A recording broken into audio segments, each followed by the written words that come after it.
we'll get going. Good. All right, it's Wednesday, the 19th of August. We're here for another session on the modernized version of Blackboard. And today's focus is on Blackboard Analytics. My name's Lloyd Stock. I'm based in England, and it's been a pleasure to walk you through these different sessions on Blackboard. We've come quite a long way since we started, and we have two more sessions to do. Today's on analytics, and Friday's will be on the AI design assistant, the capability in Blackboard that we've been touching on from time to time, but we haven't focused on it explicitly, and we certainly haven't talked about AI conversations and things like that. So that's Friday's session. Today we're going to be looking at the capabilities in Blackboard to help you take action on data, help you take intervention action potentially for at-risk learners, and look at how you can use data to improve learner success in real time, but also for future cohorts as well. I've got my cup of tea here. Just bear with. It's an Earl Grey this afternoon, so being very English and having a cup of tea. I hope you're all well, and normal sort of principles apply for these sessions. If you've got questions as we go through, just feel free to raise your hand or pop a question in chat, and I'll keep an eye on chat as we go through the session. There are no stupid questions. This is an area that is fairly complex. I'm only going to be focusing today on what we can do inside of Blackboard courses. There are broader questions around student engagement that we could ask. There are broader questions around completion of courses, enrollment in courses. There are questions around the design of exemplary courses or lack of. There are all sorts of questions that you can ask of the data in Blackboard. Those would be covered by our Illuminate tool. And you can even get access through a tool called Snowflake to do advanced data modeling and things like that. That's not today's session. We're just going to be focusing on the capabilities in Blackboard that give you data real time in your courses, some of which can be downloaded. So you could do some offline analysis and you could do cohort to cohort analysis. But we're really just going to be focusing on what I like to call the embedded insights. So rather than think of a specific analytics tool, although there is a space in Blackboard courses for this, we're really going to be looking primarily at embedded insights that you can get a hold of yourself at the course level to take action with the cohort that you're teaching, the cohort that's in front of you. So without further ado, let's jump into a Blackboard environment here and think about analytics in our Blackboard courses. Let me share my screen.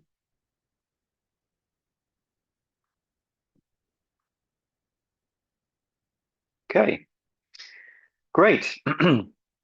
Now, at this point in the series of workshops, we are starting to sort of narrow down and focus on capabilities which we have already touched on. And so I'd probably like to start actually with a question to you. Where are you aware that we can get hold of data in Blackboard? What are some of the tools, some of the insights that we've already touched on? You can put your answers in the chat. Perhaps that's the best place for them. What are you already aware of in terms of insights, analytics in Blackboard based off of the previous sessions that I know some of you have already been in? And hello to Dr. Gabriel and Michael Sang and the RK iPhone, whoever that is. So yeah, well, based on our previous workshops, can you recall any particular areas in Blackboard where we can get hold of data? There's one really obvious place we can get hold of data, but there are other things we've touched on throughout the course of the last few workshops. Yeah, excellent. The gradebook. So the gradebook is the obvious place to go. Let's go into one of our music composition courses. We can open the gradebook and loads of data. Oh, not that one. That one's not a very data-rich course. Let's go into this one. This is a few years older. There we go. So lots of data in the gradebook about all of our assignments. If we go into the grid view, we can see all our students. We can see what grades they've got, and we can start tapping into the gradebook like we did in the last session, and we can let's go to our module 2 assignment that we looked at the other day. There we go. And we saw already that we've got statistics reports within an assignment, and then within a quiz, we've got question analysis. So we saw all that yesterday. Lots of data within the gradebook. Excellent. What else? Where else can we get hold of analytics? Any other suggestions? Can you remember any of the insights that we've looked at?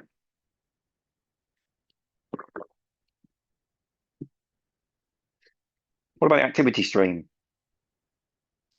So we've touched on this a couple of times. The activity stream, when it loads, there we go.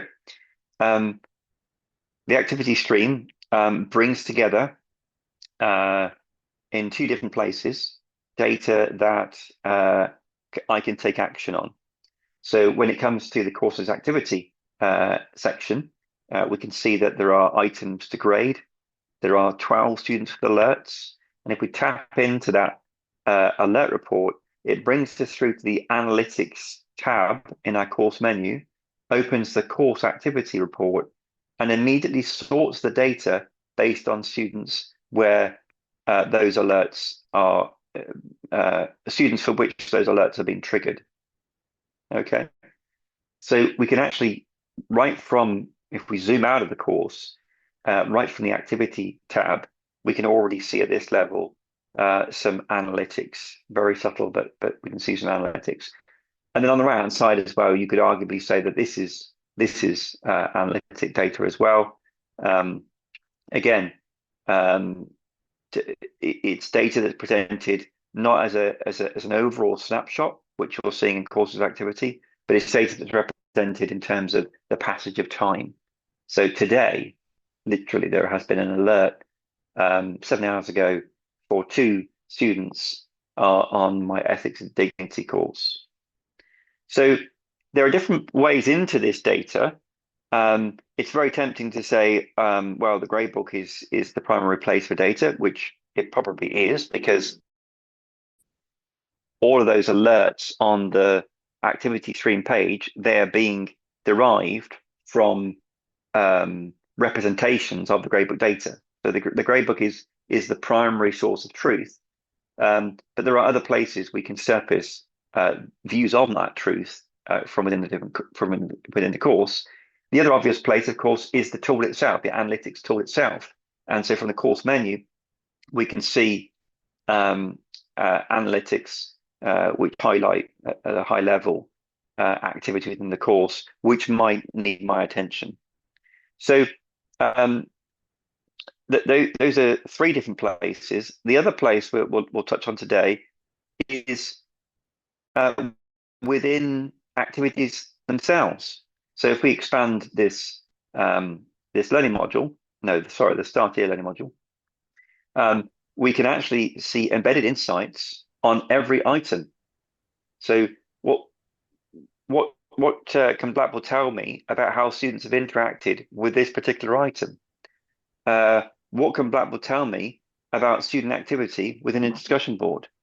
And so every item within the system, as well as having data that allows you to zoom out from individual items, but every item has embedded insights attached with it as well. If we look at the module 2 assignment that we've been playing with the last couple of days. Let's expand that learning module, take a look at that. We've got student activity there as well. So it's perhaps helpful to think about analytics in Blackboard, the modern version of Blackboard, less as a tool in and of itself. Rather, it's a suite of capabilities that. Так мне надо к Санджаю к двум подъехать. Sorry, Tara, are you able to just mute people's microphones? I don't have controls to do that. That's great, thank you. So it's better to think of analytics within Blackboard as a suite of capabilities that are available to you just in time where you need them for the most part. I'm sure somebody will find a place where, oh, it would have been lovely to have an analytics button right there. But more or less in Blackboard, the way that the new Blackboard is designed, you don't have to go to the tool that deals with analytics in order to find analytics. You can typically find those analytics just in time. And so that's why I refer to them as embedded insights. They're there where you need them to be. Even when we are in an assignment, so if we open the Module 2 assignment that we've been playing with, we've got this student activity report right there as well. We don't have to come out of the main module and then come to the three dots and open it there. It's just where you need it to be at any given point in time, and so that reduces clicks, which makes less friction, which makes the whole system easier to use overall. Okay, so that's just a high-level overview, really, of how to think about data within Blackboard. And you want to take any opportunities to unlearn old workflows that have been made simpler in the new Blackboard in order to benefit from those more streamlined workflows, make your life easier. It's very possible to transition from one version of a piece of software to another version and continue to do the things in the same way that you did them, because that's what appears to be easiest, when in actual fact you're not getting the benefit of those streamlined workflows. So that as an overall comment. And so before we look at the gradebook, which is the primary source of truth for data in the course, I want to take a look with you at some of the other embedded insights at the item level, and then we'll spend the remaining time looking at the gradebook. So let's first of all take a look at that discussion board activity report, which you can access from here. You can also obviously access it from the discussions tool. Again, click the three dots icon and bring up student activity. Now, what this highlights to us is a discussion in which there is a large section of the cohort who haven't actually participated yet. It also gives us some high-level averages. How prolific are students being in the discussion board, and what the average word count is. Now, those measures in and of themselves don't mean anything. You have to interpret them through the lens of the context of this discussion, which if you don't happen to know what that is, you'd look at the discussion prompt and then you'd realize, well, it's not likely that given the way this prompt has been set up, it's not likely that students will post any more than one post per student. The discussion prompt doesn't encourage them to respond to each other within the discussion, which perhaps is a bit of a flaw of this prompt. Maybe it was by design that it doesn't become a busy conversation. Maybe not, but either way, that doesn't alarm me at all. And this doesn't alarm me either. That's actually quite a good measure. But the problem is we only have one of 21 students active. So this is indicative of, and you know this already. Whenever you're looking at some embedded insights in Blackboard, there's a story around those embedded insights that the data doesn't show you. And really, it takes an expert in the course itself to be able to make sense of that data, um, and therefore to know whether to be alarmed by what you see or not, and whether to take action but on what you see or not. And so we shouldn't over egg what this is telling us. It is telling us there's lots of students who haven't participated. And what's cool about this particular embedded insight is there's a button right here, which if I press, it brings up a message envelope using the messages tool in Blackboard to write a message to all of these students. And I can say, hi, everyone. It would be really good to hear from everyone in the opening discussion in this course, so that we can learn a little more about one another. Now, this kind of discussion obviously is designed not just to get discussion going and get community going, but it's designed to encourage people to use the discussion tool of Blackboard to develop their literacy in that tool, so that when we move on to a formative assessment or a summative assessment, that their fluency with the tool itself doesn't inhibit them from performing well from an assessment perspective. So we do want to encourage everybody to participate. So we'll send that message, and super simple, right? Not complex to send that message. Blackboard makes it very easy for us to see data and take action on it straight away without having to sort of back out of the report, go into the messages tool, create a group, put all the people that are struggling in that group. You know, none of that friction is in what we've just done. It's a very simple see the data, take action on the data kind of situation. Now it's brought me back to the grade book here, but let's go back to that embedded insights report and take a look at one or more of the insights that it shows us. So if we scroll down, on the left-hand side, it shows us the responses with the most replies. In other words, where are the hotspots in this discussion board? That may be a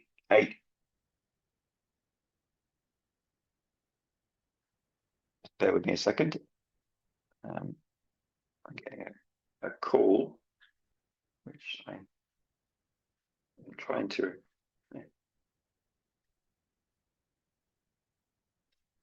I'm trying to cancel this call. There we go. Apologies. Can you still hear me? Yeah. You can hear me. That's great. Thank you, Tara. So the responses with most replies may be a good thing or bad thing. If there's a hotspot in discussion, it may mean somebody has said something that's really interesting, or it may mean somebody has said something that's kind of inflammatory, or a combination of both. Or it might be funny. That there may be various reasons, but to be able to surface that for you without you having to sort of, go yourself manually look through where the hotspots are, helps you identify those hotspots. And then if you tap on the preview, the message preview, it's going to bring up that message for you wherever it happens to be in the discussion board, so that you're not having to find that needle in the potential haystack. Okay. The other thing it says is top participants. And one of the ways to get discussion boards going, and anybody that's trying to create a discussion board and use it to build community, to build debating skills, or whatever you're trying to, whatever the learning outcome is, whatever the pedagogy is behind using it, we'll know that it can be difficult sometimes to get discussion going. And so finding out who the top participants are and being able to use that information to sort of celebrate what they're doing is a way of potentially creating healthy competition within the cohort, so that other people will try to mirror those same behaviors in future discussions. So yeah, that's really useful as well. So that's the embedded insights for a discussion board. And within any given post, if we go back to that post we saw from Maria earlier, within any given post, you'll have data on the right-hand side here about how many posts have come in from every individual student and how many replies that you've gotten as well. And you're also able to, if the discussion is graded, you're also able to get additional analytics. I forget now who it's based off of, but there are lexical complexity. There are some analytics that you can get in a graded discussion board that give you some data. Students can't see the data because it could be demotivating for students, but you are able to see things like lexical complexity. And I'll have to bring up Blackboard Help just to show you that report, because it's difficult to reproduce without a decent sample size of data. And you may look at the data and you may think, yeah, I don't trust that data. I'm not interested in that. That's fine. You don't have to use this report, but if it works for you from a pedagogical point of view, then it's there. So students won't see it, but you have access to this in the graded discussion, and it can be quite useful. So let me just bring up a screenshot of what this looks like.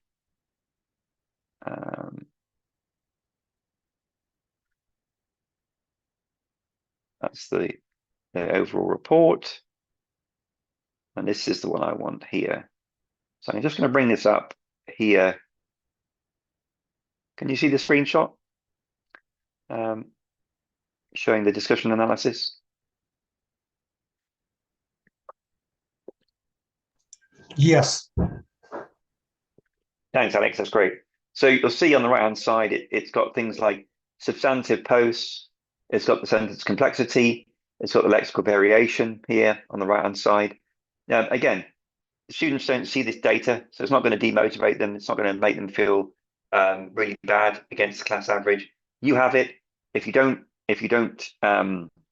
trust this space, I forget now the guy that is based on. It's fairly a common thing, I think, in critical thinking level, word variation, discussion details. I forget the science that's behind all of this, but you'll probably find it in Flench Kincaid. That's the basis for this report. Again, it's there if you want to use it in grade discussions. If you don't trust it, that's fine. You're the expert, and it's there if you need it. You can ignore it if not. So those are some of the reports that are available for discussions. And they're right there, and it's a real-time report that I can take action on right off the bat. Then, against every individual item in the course, we have the progress tracking data. And so I can look at this at an item level, or I can look at it at a student level. I'll show you, first of all, the item level report.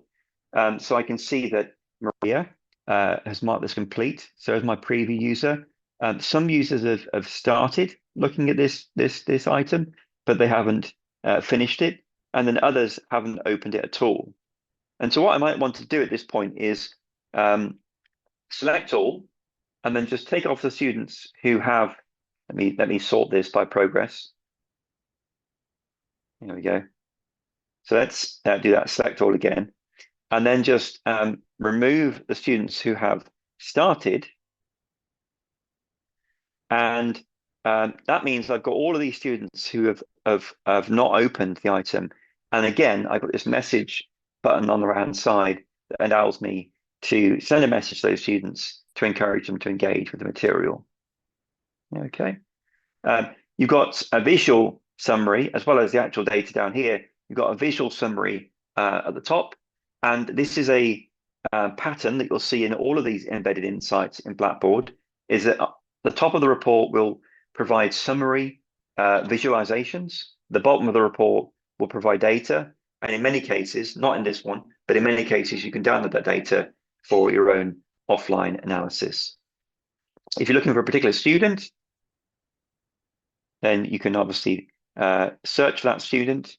If you're looking for a particular status, then you can filter by status. So lots of different capabilities to slice and dice the data on an individual basis. Okay, thank you, Michael. I'm just reading chat and seeing your response to my question earlier. Thank you. Now you can also look at this from the other way around. So if we go into the gradebook and we look at just Maria, one of the reports against Maria is a progress report that shows me how she's interacting with items across the course, not just one individual item, but across the course. And I can see that she's marked the whole Start Here learning module complete, but on the other learning modules, there's partial completion. So there's a degree of completion on some of these objects, but not full completion. And so that enables me to drill down on one individual student and see how what their behaviors are overall across the course. And then I might want to think about, well, that's great, but how long is she spending in the course? And compared to her course colleagues, her peers, is her progress and is her grade on a par, or is it ahead of or beneath what the course average? And that's where the student activity report comes in handy. Now, we've already seen in previous workshops that you can access this from the grades menu item in base navigation. You can access this often from within the gradebook itself, and you can access it here inside of an individual student's record. And so if we tap student activity, it brings up this report, which is going to show me Maria's particular details. And I've got the visual version and I've got the data version. So this is the data. This is a visualization of the data. And what we can see in this highly unrepresentative data sample here, because in my courses, I don't really have a live environment. I don't have live students that I'm working with. What we can see is that of late, there has been a peak in her activity in the course. We're just tracking hours here. We're not tracking engagement. We're not tracking, the achievement. We're just tracking hours, and we're looking at that based on the course average, which is very, very, very low, basically zero. So Maria is doing great, or she is at least in the last few days in which this course has been taking place. If I scroll down, I can then look at Maria's pattern grade-wise, again, compared with the course average. And given that everybody else in this course is really not that active and not performing overly well, Maria is actually comparatively doing great alongside her peers. Any of these individual peaks and troughs can be clicked on in order to be able to see what the numerical data is behind that particular data point. Same down here, if we scroll down, and I want to say, well, when did she really start climbing in terms of grade? She went from a overall grade of 30 to an overall grade of 83%, 83%. And that was just a few months back. So that helps me identify Maria's not now progress on individual items, but now looking at grades in the course. And it would be very interesting to be able to sort of download that and do some comparison with her engagement at the progress level. You'll be very well aware that in higher education at the moment, there's a big conversation about what AI is doing to assessments, how it's affecting the assessment landscape. There's lots of conversations about authentic assessments. There have been for many, many years, but now with AI, as Matthew Patinsky said in his essay that he wrote last Friday, I don't know whether any of you have seen that, assessment is both medicine and the practical problem which faculty most need solutions. Assessment is both medicine and the practical problem for which faculty most need solutions. And so these reports in Blackboard, both those that track students' grade, but also those that track their progress, are important vectors in helping us answer the assessment question. If the grade is really high, but the engagement in items in the course is really low, I'd be starting to ask myself questions about and there was a general trend about that in this course. I'd be starting to ask questions about the authenticity of my assessments. Maybe I just have a really great cohort and they're above the average. But it would if their engagement in the course is really low, they're either really academically great, or my course isn't very good, or they're potentially I need to draw alongside them and finding out how it is that they're doing so great when they're actually engaging so poorly in the course. Poorly perhaps isn't the word to use, but there's low levels of engagement in course items and course activities. And they might be taking a few minutes, to use an extreme. They're taking a few minutes to complete assignments rather than potentially hours that I might be expecting them to take. So these different data points can be combined in your assessment strategy to build a picture about how students are actually performing and engaging, and whether the authenticity of the course and assessment in the course is reliable. Okay, so at each item level, we have this student progress report, which we can look at from the bottom up, I suppose, but we can also look top down from the student perspective and look at overall progress in the course. Any questions?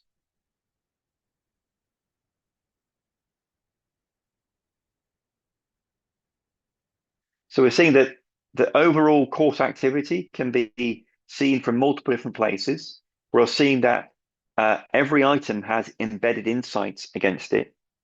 And we're seeing that every item has progress tracking against it. Let's take a look now at an assignment student report. Let's look at our creating a genre presentation report that we have looked at in previous sessions. So again, not the full story here. You know the full story. You know what this assignment is designed to do.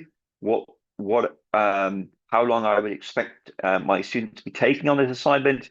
What kind of grades I would be expecting them to get by this point in the course based on previous performance. You know all of that, and so you're able then to determine whether this is alarming or normal, whether this is alarming or normal. And so on and so forth. And what we're seeing at this stage is that the grade distribution is great. The thing is, 14 students haven't opened it, so actually, this is meaningless at this stage. So these are the visualizations. See how there's a continuity here about how the reports are presented. On the top, there's the high-level summary and visualizations. And as we scroll down, we start to see the detailed data. Tap the table view, and you get the numbers, the dates and the attempts and the grades. Tap the visualization or the graph view, and you get pictorial representations of that same data. On an assignment, we're interested to know when the assignment was first opened, and then finally when it was submitted. But in between those points, Blackboard is tracking when drafts are saved. And again, combined with other data, this might give you a picture as to whether this student's behavior is normal. If they're opening it and completing it in an inordinately small amount of time, that's interesting. Um, if they're opening it and submitting it in an inordinately long amount of time, that's also interesting. What's the story behind that? Have they been struggling with the assignment? Are there extenuating circumstances? Maybe there are difficulties in their personal life. There's all sorts of questions can be asked. This is just high-level visualizations that then you can take action on. So the first action you could take is you could tap the three dots and you could send a message to that individual student. The second action you might want to take is you might want to download the report. And you can download any of these reports and they are produced that you'll get CSV files, which allows you to take this data offline and perform an additional analysis on it, create your own visualizations if you want, do whatever you want with that data within the context of what you're trying to what questions you want the data to answer that aren't being answered already by what Blackboard provides you here in these embedded insights. Okay. So that's the student activity report for an assignment. And then if we look at the reports that are available for a quiz, the student activity report, this one, is just the same as what we've seen for an assignment, and there's very little to go on here at the moment. The question analysis, I think we looked at this the other day. This is going to help you determine if any questions are actually incorrect. They need to, the question stem itself was incorrect, or the question options were correct, or the question, the correct answer that was specified on the options was incorrect in a multiple choice question, and so on and so forth. But obviously, we can't show you this unless we've got a significant sample size of data. Let me see if I can find one that does have a decent sample size. And if it's not in this course, I can switch to my fundamentals. There we go. So we saw this, I think, the other day. Discrimination, difficulty, and then the ability to scroll down. It says, no, for some reason I can't scroll down. That's odd. You should be able to scroll down and look at the test questions. Oh, I see. There's some filtering.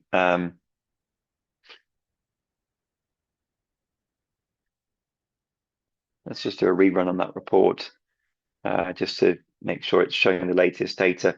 But yeah, if there are some red flags in here in terms of what you see, you can then edit the assessment and then regrade the assessment based on any changes that you might make to particular questions that were faulty or need to be adjusted.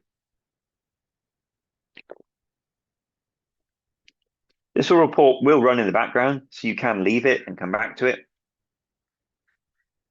And especially if it appears to be taking a long time, you can go away and come back at it. Now, I think we looked at this briefly the other day, so I won't spend much more time on this.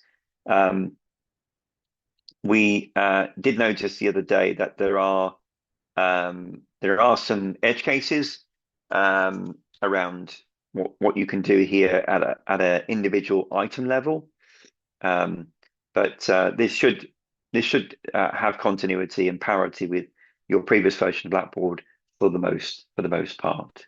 So student activity, looking at patterns of behavior overall. The grade distribution on this one is a lot more varied, which is that's puzzling in and of itself. But then the question analysis is there, and these individual questions can be interrogated in order to look at why it is that question is performing poorly in terms of discrimination or difficulty in the system. You can download this data again. That will produce another CSV or an Excel file for you to be able to perform analysis. And since these reports are all in-course reports, if you want to do comparison from one semester to another semester, and you don't have access to something like Illuminate, which most of you probably don't, the best way to do that is to download these reports yourself, and then you can do a cohort. You can compare cohort by cohort in your own way with your own tools. If you do have access to Illuminate, then you can do some of that comparative program level data analysis in Illuminate. And if you know how to use Snowflake, which I don't, you can use tools like Snowflake as well to extract, interpret, and present that data in a tool like Power BI or things like that. So all those things are possible in Blackboard. But what we're seeing here is an embedded insight within the particular assignment, the module one, music harmony quiz, and you don't have the ability to compare it here with previous cohorts, with previous iterations of this course. Could you explain on the previous screen, could you explain those percentages and what do they mean?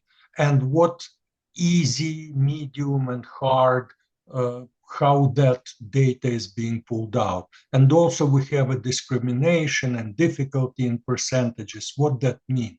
What does it mean? Yeah. So it does. So the discrimination is about, given what we know about how students perform in this course, and so you can't really start looking at discrimination of an assessment until you've got some longitudinal data. You probably need a few weeks of data to be able to start saying to running this calculation here.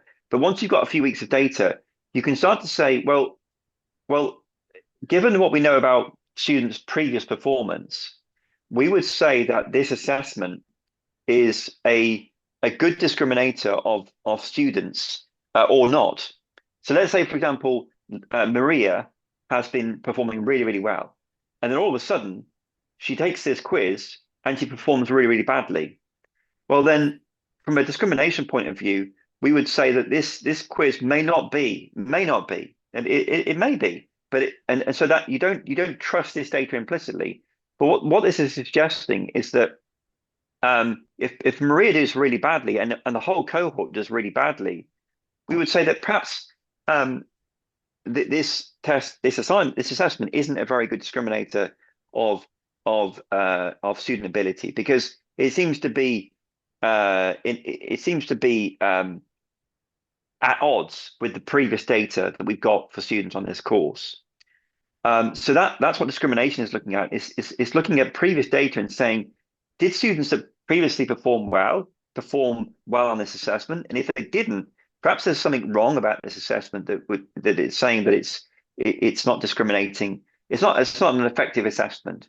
Whereas difficulty is indicating that, as it says here, percentage of students who answer the questions correctly, and if there's a good sort of spread again based on that longitudinal data, if there's a good spread of how students are performing, then we can start to say, well, there are some questions in here which are too easy.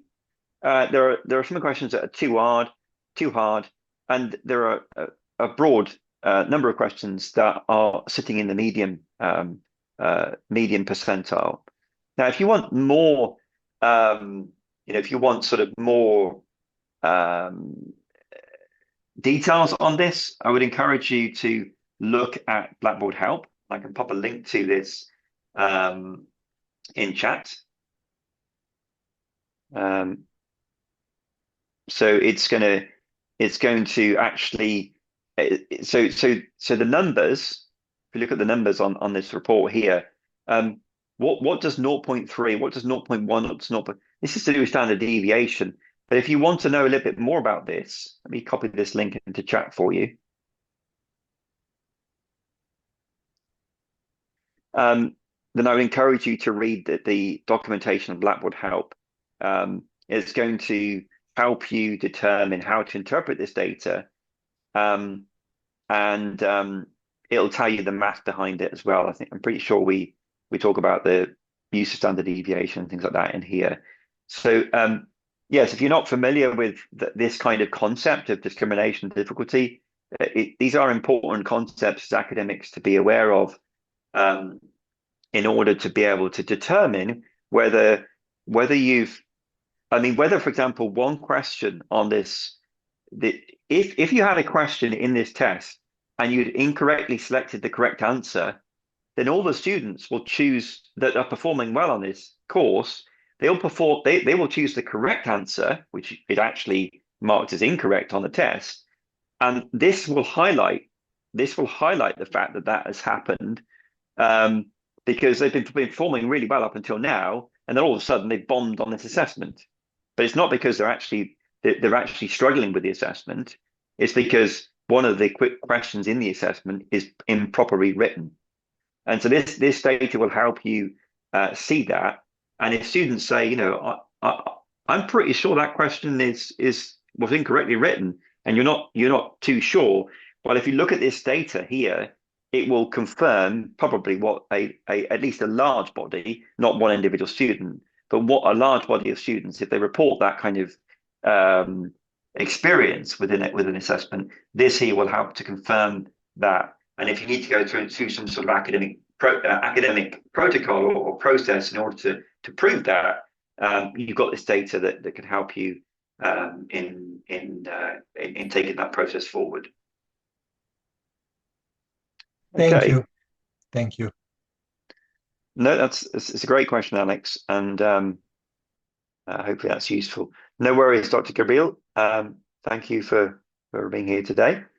So that's question analysis.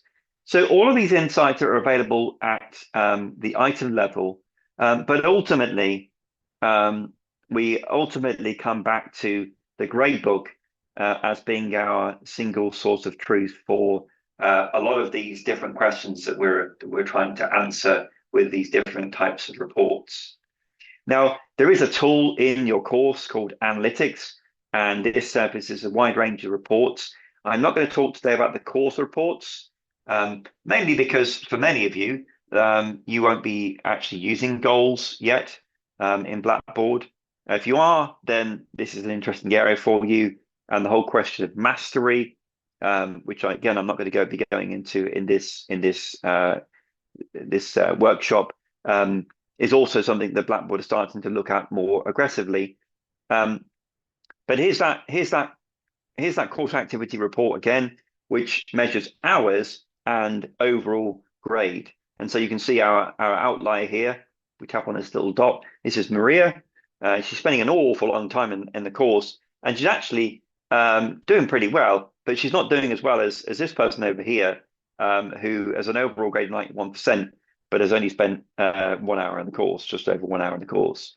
So interesting, right? You start to get some sort of picture, and this is not very meaningful data, and I apologize for that, but it's very difficult to actually create meaningful data when you don't have a live cohort to work with. But this is interesting. You'll start to see some trends here, hopefully in terms of a consensus point in the data that shows that students who perform well normally spend X number of hours in the course, that kind of thing. Maybe you would push back on that. You don't believe that's interesting or useful or valid. It doesn't have efficacy, and that's fine. But at least it is starting to help you get a sense of what the average within your course is. Next, you have the question analysis tool, which we've been looking at already, but we've been looking at the item level. If you want to look at it top down rather than bottom up, here's that list of reports that you can run. If you're using SCORM, which I'm not, you'll have reports in there. And as I say, we're not going to be talking about goal coverage in this workshop. But in terms of the primary role of a instructor to monitor students and take action on data that requires intervention, the source of truth for all of that is ultimately the gradebook. And one of the critical things that you need to think of within the gradebook are the thresholds for alerts. remember the alerts we saw back on the base navigation, the alerts we saw within the activity stream. Those thresholds are set in the gradebook, and they're set in the settings panel for the gradebook. So let's take a look at that now. We take the settings icon and we scroll down a little bit. We can see the section called Student Performance. Anybody that used the retention center in the previous version of Blackboard, or used the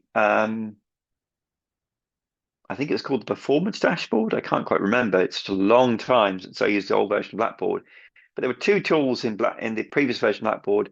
One was the retention center, and one was the I think it's called the performance dashboard.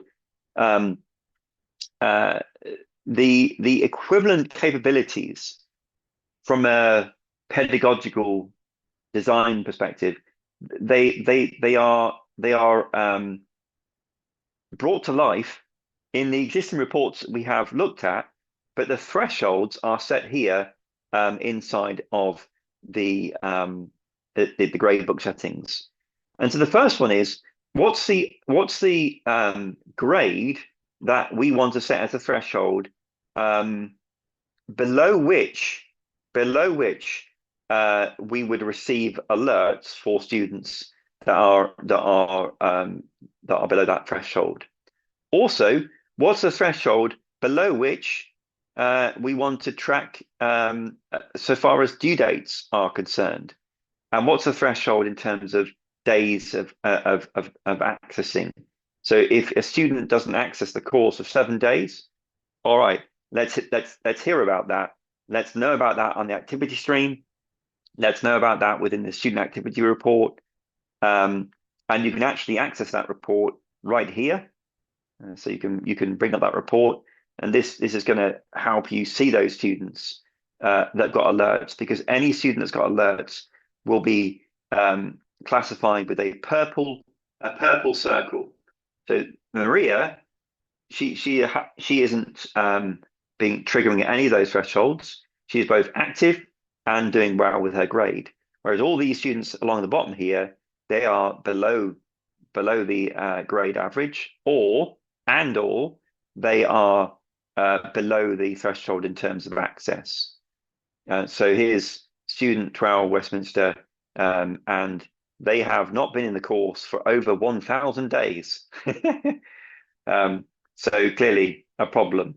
And given that problematic pattern of behavior, if you tap the View Details button, it brings up that individual student. You can see that the average activity, primarily based on Maria's behaviors, is way above this particular student. And so again, I can tap the message envelope to send this student a message, or I can tap the calendar icon in order to schedule a tutorial or some sort of pastoral session with this student, and that will get put on their calendar as well as mine. So not just data, but the ability to take action on it.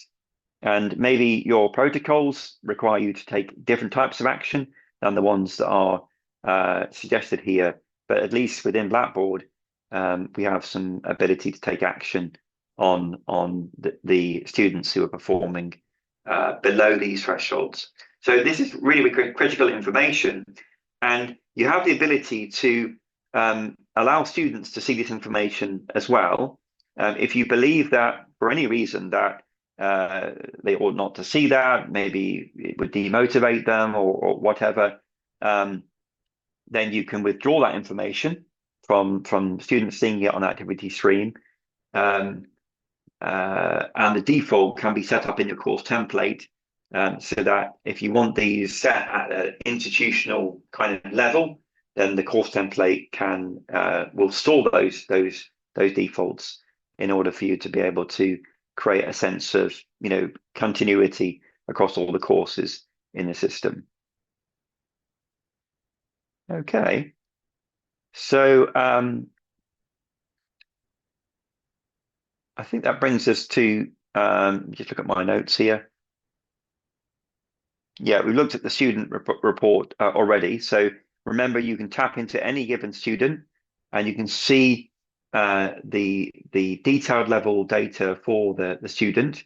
You can tap on student activity to look at the student's performance against the averages. You can take action on this, as we've just seen with the previous student.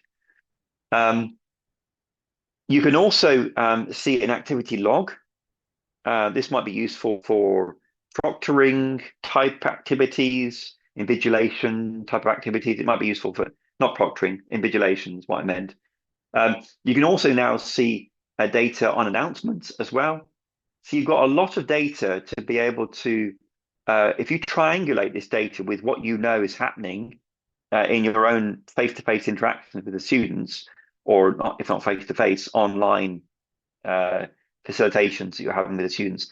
If you use this data and you triangulate it with all of that extra pastoral information that you might have, it can help to arrive at conclusions or go towards arriving at conclusions about what kind of strategy needs to be taken for this student in order to support them either in excelling or in avoiding a retention risk, and avoid the student not progressing in the course.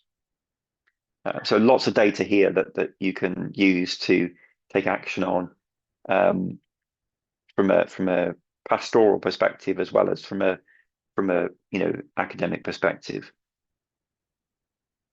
Okay, I think just review the one thing I haven't showed you is the rubric report. Do I have an example of that here?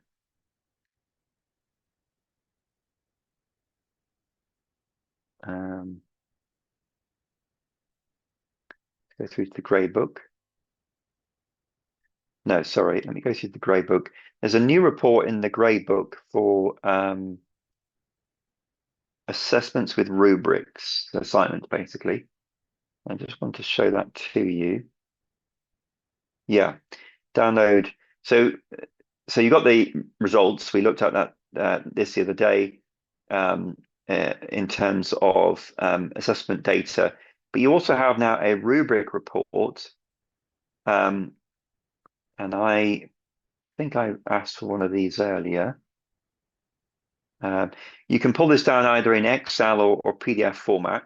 If I run this and produce a PDF, I had a problem. Yeah, so I had this problem earlier. I'm not quite sure what that is. I've done some research, but I haven't reported it to Blackboard support yet. Perhaps have a go on your end and see if you can produce that report. But there is now a rubric report in the latest version of Blackboard, which will help you to start to see alignment based on where students are struggling, and then you can use that to intervene. You can deliver a just-in-time intervention to address a particular part of the rubric where there might be some weaknesses in the cohort on average. So that's another really useful insight that you've got access to within Blackboard that again can help you from an assessment perspective to deliver meaningful interventions rather than ones that you're sort of just having to do the math yourself. Being able to get Blackboard to do the hard work for you, and even if it's not answering all of the questions, it's giving you some data that helps you go in the direction of how can I best serve this cohort. Then those kinds of insights are really useful. Students will be able to access that data themselves in an upcoming release of Blackboard, but I think it's a few months off yet. What they'll be able to do is they'll be able to upload an assignment if you give them permission to do so, and look at rubric coverage or rubric alignment. And that will enable them to see how they're performing even before they submit the assessment. So that's a really the rubric coverage report or something like that is a really cool thing on the roadmap.